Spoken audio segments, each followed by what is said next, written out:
రంపచోడవరం కేంద్రంగా జిల్లా ఏర్పాటు చేసి తొలి మన్యం వీరుడు స్వాతంత్ర సమరయోధుడు కారం తమ్మన్న దొర పేరు పెట్టాలని ఆదివాసీ మహాసభ డిమాండ్ చేసింది.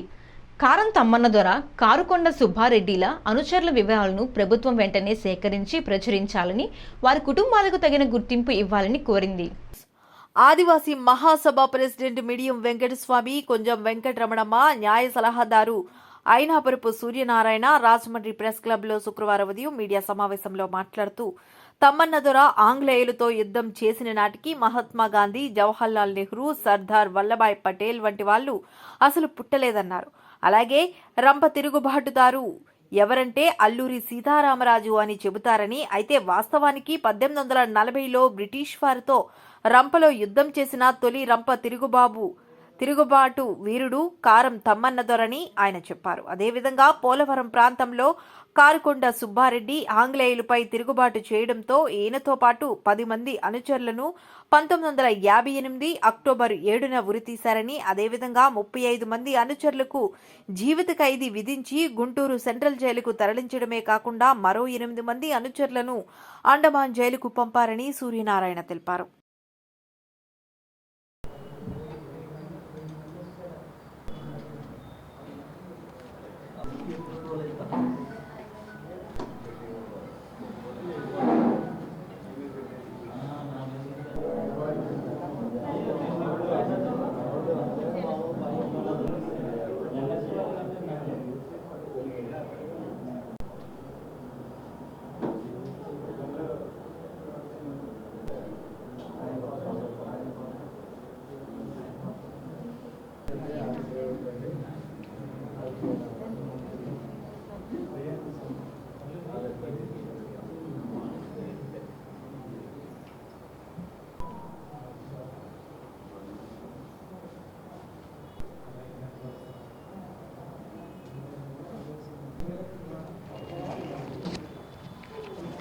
ఈరోజు తొలి గిరిజన వీరుడు 1840లోనే బ్రిటిష్ వారితో పోరాటం చేసినటువంటి కారం తమ్మన్న దొర 145వ వర్ధంతి.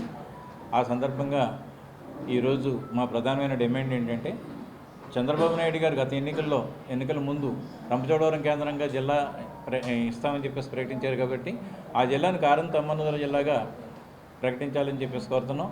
అదే సమయంలో మరో పోరాట యోధుడు కారుకొండ సుబ్బారెడ్డి ఆయన్ని ఉరితీసి రాజమండ్రి తీసుకొచ్చి కోటగుమ్మం దగ్గర ఆయన ఇనుప పంజరంలో పెట్టి వేలాడి తీస్తే 1920 దాకా కూడా ఆస్తిపంజరం అక్కడే ఉన్నదని చెప్పేసి చరిత్రలో ఉంది. కాబట్టి ఆయనకు సంబంధించినటువంటి ఆయన అనుచరులు 10 మందిని ఉరితీశారు, 35 మందిని గుంటూరు సెంట్రల్ జైలుకి పంపించారు, యావజ్యం వేసి 8 మందిని అండమాన్ పంపించారు.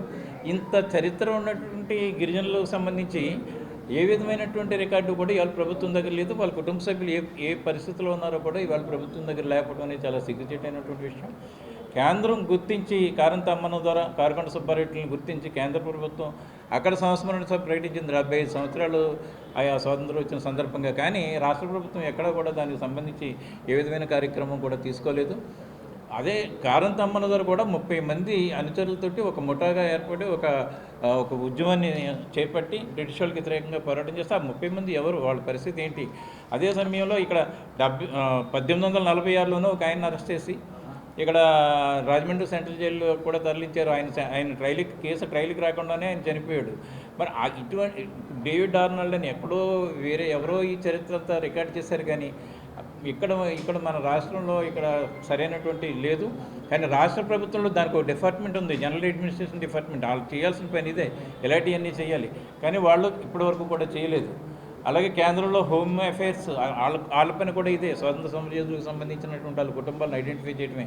వాళ్ళు ఇప్పటి వరకు కూడా ఈ 2 విషయాల్లోనూ కూడా వీళ్ళిద్దరి విషయంలోనూ కూడా చేయకపోవడానికి కారణం వీళ్ళు గిరిజనులు అవ్వడమే. కాబట్టి ఇప్పటికైనా ప్రభుత్వం తగిన వాళ్ళ అంశాలకు సంబంధించి ప్రత్యేకమైన కార్యక్రమం ఆగస్టు 15వ తేదీలోగా ప్రభుత్వం తీసుకోవాలని, ఈ గ్రామాన మేము కరపత్రాలను కూడా పంపిణీ చేసే కార్యక్రమం చేసి ప్రభుత్వం పైన ఒత్తిడి తీసుకొస్తున్నాం ఆదివాసీ మహాసభగా.